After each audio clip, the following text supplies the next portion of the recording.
Very good morning to you all children. Today we are going to see the continuation of our lesson 10 basic programming control and repetition. In our previous videos we have learnt about how to repeat a sequence of instructions for a specific number of time using the for statement, and also we have learnt how to use a comparative operators in a program. In this video we are going to learn how we can define an array and use them in a program, and also we are going to learn how to display images using the graphic statements. So shall we start children? At first we are going to learn about the syntax of displaying an image which we have already stored in our computer in the program. So let's see if we can display an image in the graphics output area. So we have to provide the x and y coordinates where we want the image to be displayed, and also we have to provide the image file name. So the syntax for displaying the image is quite similar to that of displaying the text. Okay, both are quite similar only.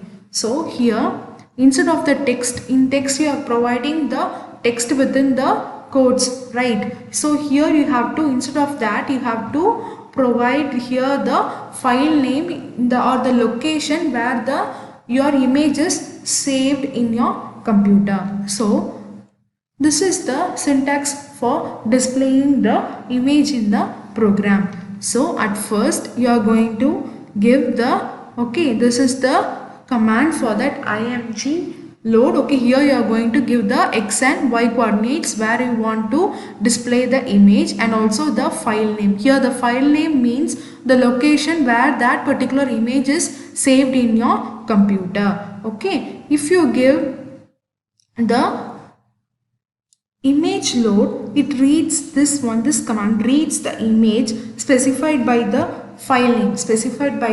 file name and it displays it on the graphics output area. So as you all know, the images it usually displayed in the graphics output area. So here this image load command, it allows us to read the image which is given in the file name, and then it displays that particular image in the graphic output area, and the x and y coordinates specify the location where the image should be. Okay, where the image should be. So the x and y coordinates specify the location where the center of the image should be located. So then here we are seeing about the scale rotation. So what is meant by scaling? So scaling is nothing but which is used to resize the image. Okay, so you can resize to the full size or you can reduce the size. Okay, so anything can be done. So the scaling is nothing but it is the resizing of the image, and rotation. So you can rotate the particular image, okay, to your desired location you can rotate. So this is the syntax for displaying an image which you have stored in your computer in the graphics output area. Now we are going to see a program based on this. Now I have opened the basic 256 window, and see here I have typed the program. Here image load, okay, this is the command which is used to display an image in the graphics output area from the file name which is given here. So 150, 150, it is nothing but it is the center of the image where we want to apply, where it want to appear in the x and y coordinate value. So this is your x coordinate value and this is your y coordinate value. So the image will be around somewhere here. So 100 here, 150, 150. So image will start somewhere from here. Okay, and then here it is the file name where I have saved that particular image. Okay, so where I have saved that particular image. So I have given the file name. Okay, now I am going to run this program. So see here the image of the fish, it appears. Have you all understood children? So first you are going to give the command as image load, which means nothing but this command helps us to display the particular image in the graphics output area from the file name which we have given. Okay, and this one is the x and y coordinate values. Okay, have you all clear? Now here I am going to add, Okay, here I am going to add another value. Okay, I am going to add another value as 0.5. Okay, which is the scaling value, and then I am going to first clear this. Okay, and then I am going to run the program. See here, now the reduced size of the image is displayed here. So this is the original size and this is the resized image of the fish. Okay, and now I am going to again clear it. Okay, and then I am going to add another one value for the rotation. Okay, so the image can be rotated around its center by specifying the rotation angle, that is from 0 to 360 degree the image can be rotated. Okay, so here I am going to enter it as 125. Okay, and then I am going to run this program. See, the particular image is rotated to 125 degree. So you can rotate an image around its center. Okay, around its center by specifying a particular angle which is ranging from 0 to 360 degrees. So have you all clear, children? So this is how we can display an image which you have already stored in your computer using the command. Okay, command image load. So first you have to type that and then you have to give the x and y coordinate values and then the file name, okay, which you have stored that particular image. Have you all clear, children? Now we are going to learn about an array. So what is an array?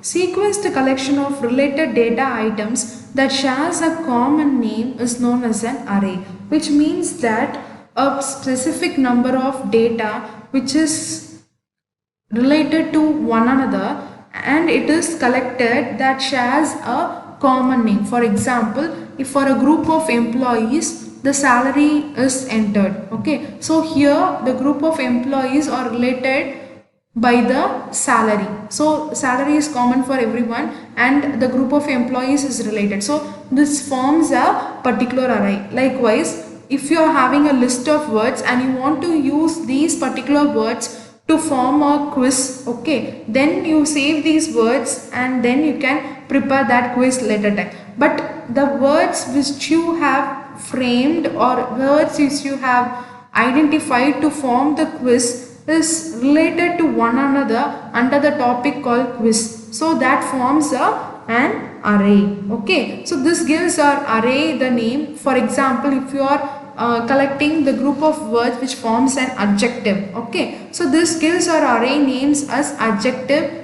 dollar, which means that the dollar symbol here, it represents the string values. So always, you know, you have learnt in a lower class, yes, if we want to display a string, you should end with the dollar symbol, only then it will be considered as a string. So we have to add the dollar symbol at the end of the array name, which is similar to a string variable. So which is similar to a string variable. So string variable is nothing but if the variable has a data which is in the form of a text, okay, which is in the form of a text, we call it as a string variable. So to denote that only, we are using the dollar symbol at the end of the array. Okay, so then we are going to see about the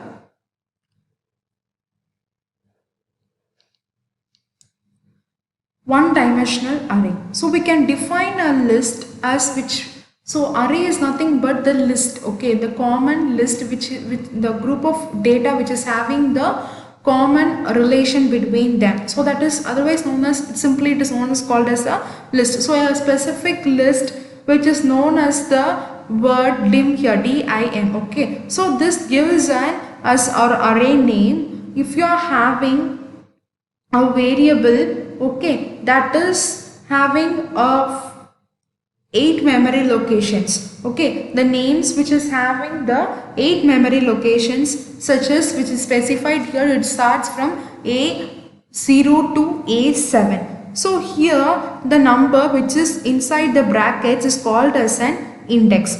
So always you have to note that the index starts at 0 instead of 1. So it does not start with 1, it starts with 0, and each item of an array is called as an element of an array. So the dim statement assigns an empty string to each element in the array in the beginning. So in the beginning, okay, this dim statement assigns an empty string, okay, which is a0, okay, to each element in the array. So this is called as the initialization of the array. So what is the initialization value for a array? So it is always initialized to 0, okay, it starts with 0, okay, and then the number of values which you give in the index, up to that the index will be the created.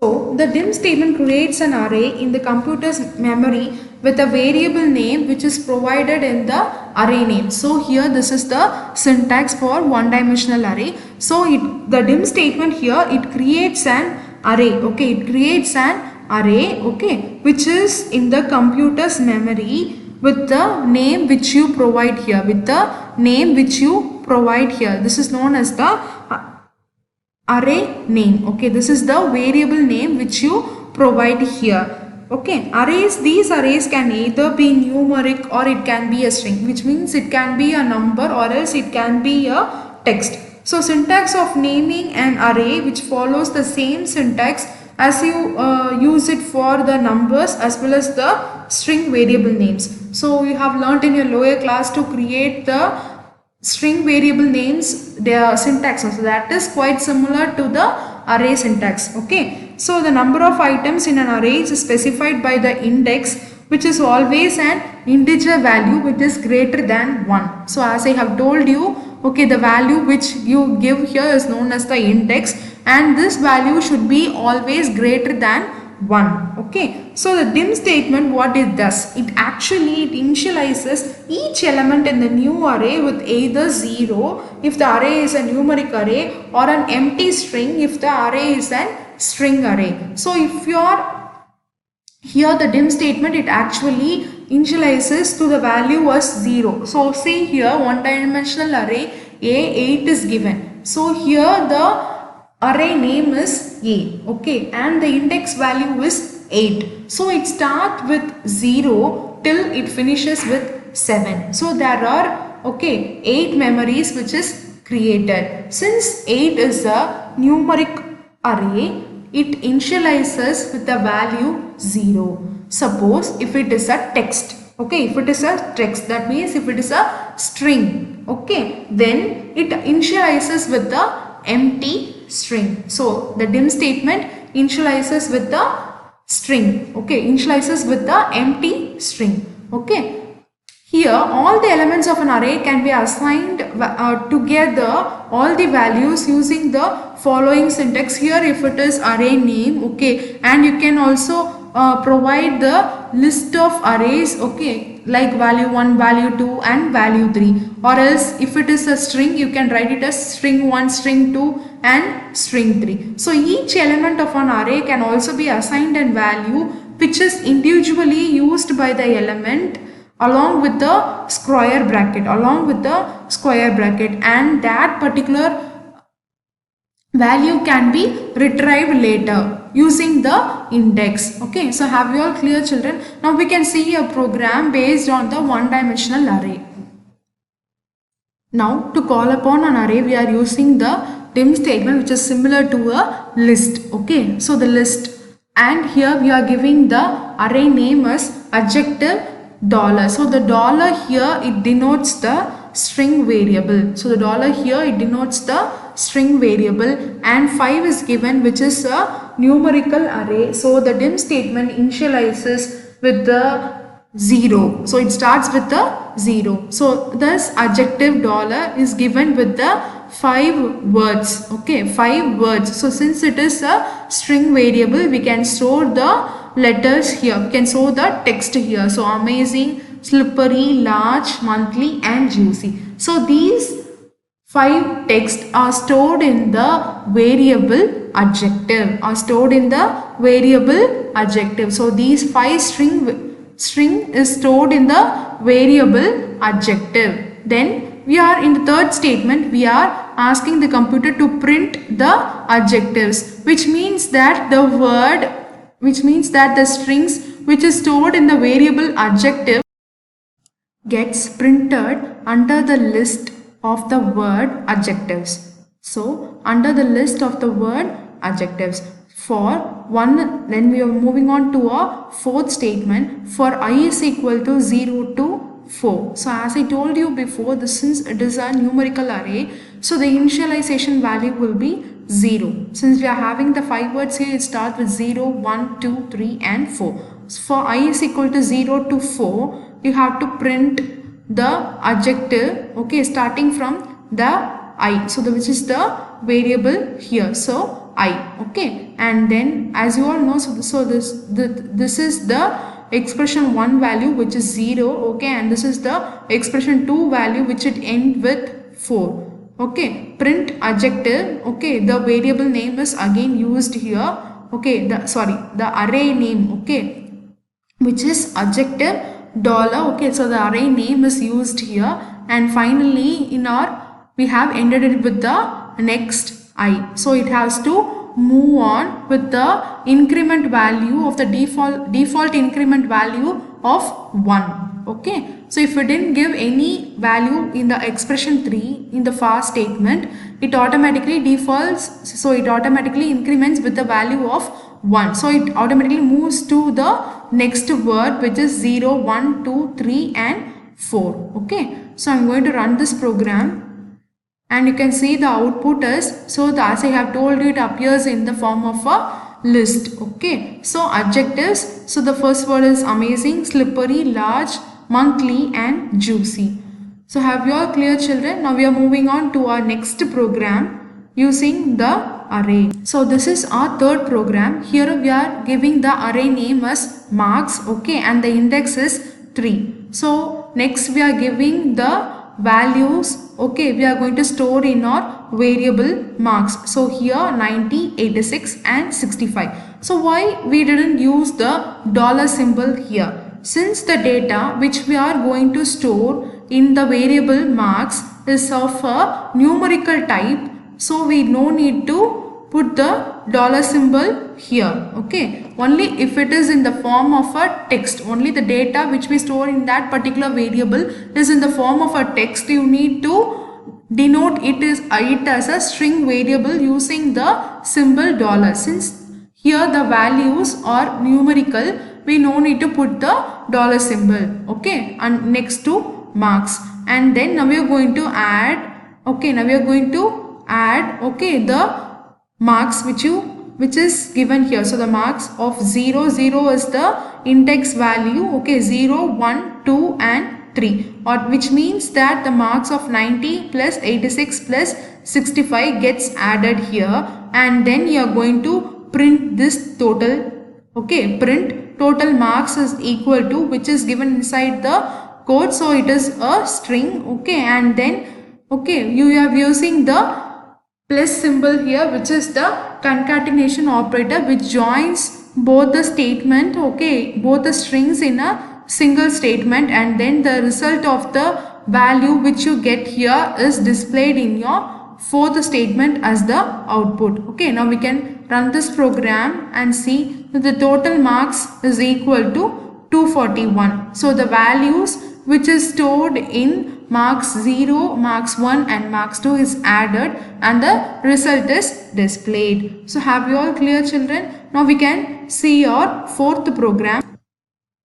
Now in our fourth program we are using a function called rand. So it is a syntax for generating a random number from the computer. Okay, for generating a random number from the computer, we are using this rand statement. So what are the random numbers which the computer gives? So the function rand gives a decimal number between 0 and 1. The function rand, okay, here it gives the decimal number between 0 and 1. If we want to use a whole number here, okay, if you want to guess the whole number here, then you have to multiply the number generated by the rand with the last number, okay, in your range. So here we have mentioned as 50. Okay, so then which we have to convert that integer using the int function. So the int here means int means it is the integer. Okay, for example, you take this program, number is equal to rand 50, print number 9. Okay, print number. So here now I am going to run this program. Okay, so the last generated value is 15.1035469472. So now let us assume that, okay, 0.902 is generated, suppose. Okay, so then you have to multiply that 0.902 into 50. Okay, then you will attain a whole number. And that particular whole number is the number which your computer has guessed. Okay, so this is how you can find the number which is guessed by your computer. So have you all clear, children? So the rand function is used to find a particular number between 0 and 1. Okay, it is used to give a decimal number between 0 and 1. Now in this program, the function rand, it returns a random number and it can be used in an expression to assign a particular value to a variable. So the random number generated series, it varies from 0 to 1. Okay, it varies from 0 to 1. So in this program, first, okay, you are going to give assign a variable number as rand. So any random number, okay, from that ranges between 0 to 1. Then in the rand integer you are going to assign as int rand, which means that it starts with the value of 0. Okay, and then integer 1 to 50. In that you are going to write in a third statement as any number, random number between, okay, the value of 1 to 50. Okay, and now we are going to print, okay, the number which has been chosen by the computer, and then the rand integer value which is 0, and then the number which has been chosen by the computer for 1 to 50. Okay, that particular values decimal will be given here. Okay, the decimal value will be here and the whole number, okay, will be displayed in our sixth statement. Okay, the whole number will be displayed in our sixth statement. So each time whenever you run this program, the output, it varies because the number which is guessed by the computer is also varies. So each time whenever you run this program, you get a different output. So the rand command is always used to guess a random number between a decimal number between 0 and 1. Okay, now I am going to run this program. Here you can see, okay, the decimal value between 0 to 1, and you will get the whole number here as 32. So have you all clear, children? If you multiply this 0.30, okay, into the last value which you have given as 50, then you will get the whole number as 45. So have you all clear, children?